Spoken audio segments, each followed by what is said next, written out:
In the past, I relied on flirting with guys to get their attention. But one of my friends in a small group, after I accepted the Lord, she kind of came alongside me and she told me about this book that was really good.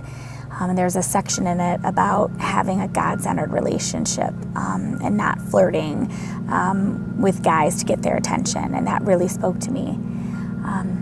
I remember when I first met Chad, he was in a relationship, and I was really attracted to him. I was attracted to the way he loved the Lord. I was attracted to the way that he cared for other people, and he put other people first, and he was just very respectful to women.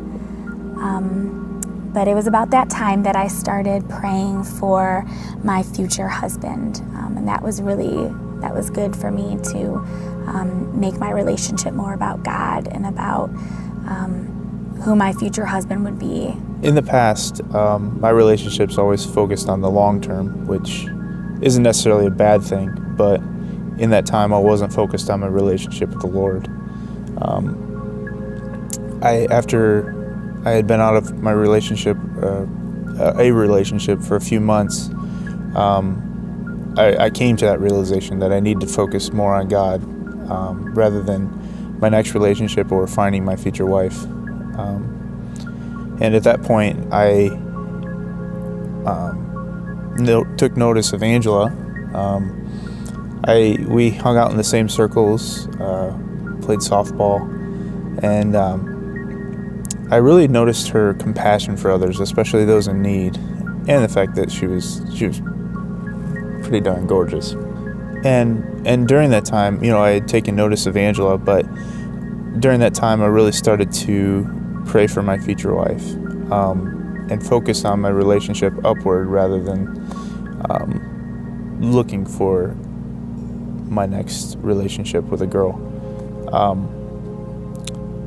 And at that point, when I really started to focus that way, I felt that God was leading me to pursue a relationship with Angela. Even though at the time I wasn't looking for one. So we dated for a year before we got engaged. We actually got engaged on our year anniversary, and we were married 8 months later. So the first year of marriage, like many, was kind of difficult at times. But marriage is really like a mirror. I mean, you have accountability like never before. You have someone there who sees all of your flaws. It's all laid out.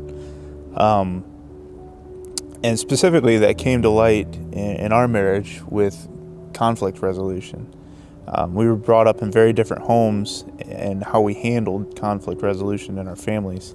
And in my family, conflict wasn't always very visible, which sounds like a good thing. And to some extent it is. But that really was a struggle for me when we got married, because a lot of times I didn't know how to handle certain conflict. I didn't know how to approach it. Or the way that my family handled conflict in my house when I was growing up, we're a bunch of Italians, so we would kind of yell and never really came to a resolution. There were never apologies given, and I brought that into our marriage. So we had to learn how to resolve our conflict our way and not the way that our family resolved conflict. Our marriage is the strongest when we are individually and together in the Word, in prayer, keeping God the focus. We can feel it in our marriage when we stray away from Him. But keeping him the focus and remembering that I love to serve Chad because I first serve God. And I want to please Him, and by pleasing God, I'm being a good wife to Chad by doing that. So what or who are you committing to? This is Chad and Angela's love story.